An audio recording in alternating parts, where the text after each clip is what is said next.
Welcome to my channel. నేను ఈరోజు బెండకాయ వేపుడు చేసుకోబోతున్నాను. దానికి కావాల్సినవి ఆయిల్ ఒక 2 స్పూన్లు, మినపప్పు తాలింపు కోసం మినపప్పు, ఎండుమిర్చి, కరివేపాకు, జీలకర్ర, వెల్లుల్లిపాయ ఇవన్నీ కలిపి తాలింపులో వేసుకోవాలి.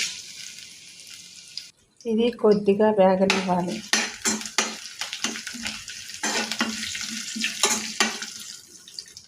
పావు స్పూన్ పసుపు. ఇప్పుడు బెండకాయ ముక్కలు వేసుకోవాలి. ఇవి బాగా కలుపుకోవాలి.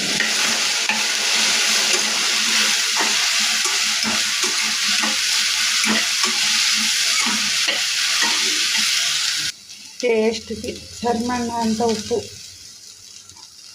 ఇవి బాగా కలుపుకోవాలి.